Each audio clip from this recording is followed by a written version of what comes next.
Yes, so in a sense, halimbawa, yung anti-dynasty provision is an attempt to democratize yung in a real sense yung leadership at the level of the different LGUs so that walang monopoly ng power. So one, we welcome yung petition to question yung constitutionality ng mga laws. These are good opportunities to, one, test yung legislation quality and then also the extent of the powers granted the regional government. Pangatlo ay it's a continuing debate among constituents of the region.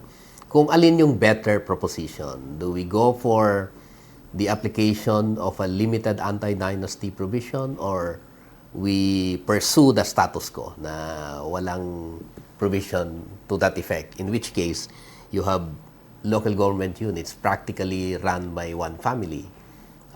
Is it to the advantage of our region or kailangan nating magbago pare-pareho? Ang pinaka-importante ay yung petitions and the questions being raised are limited to the issues na really matters to our people. Yun ang kailangan. Basta't wala lang away na yung hindi katanggap-tanggap. So, pero kung i-question lang yung validity ng provisions, it's good. It's a good opportunity for everyone to present yung positions nila. Ang pangalawa, of course, ang danger is that if, for instance, very substantive provisions of the electoral code is declared unconstitutional and some provisions that are essential for the conduct of the parliamentary elections in 2025 is struck down as unconstitutional, do we have the time to amend and therefore allow the holding of an elections in 2025? Kasi tama yun, pag na-struck down, walang time, at hindi operational yung provision o kaya the whole of the electoral code, then we cannot have an election. Kasi walang national legislation that would address the manner and the specific rules and regulations that would govern the elections of the parliament in 2025. So magkakaroon talaga ng extension dahil hindi magkakaroon ng eleksyon.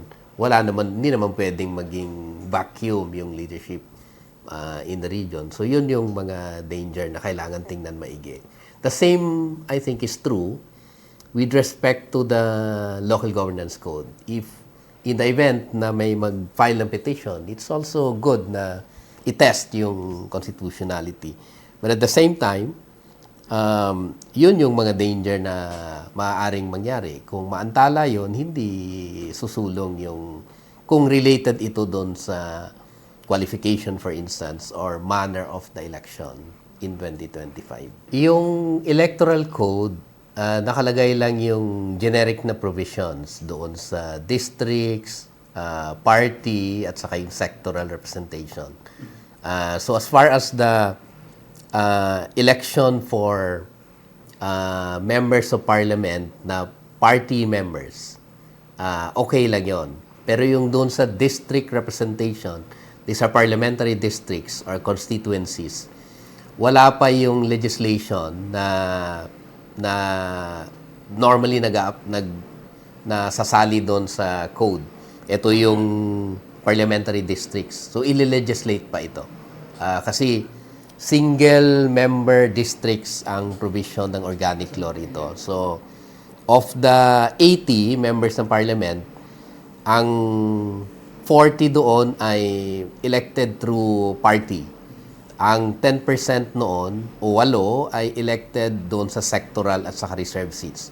So, meron kang 32 na constituencies or parliamentary districts. Ito, ang requirement ng organic law ay at least 100,000 yung population at contiguous siya.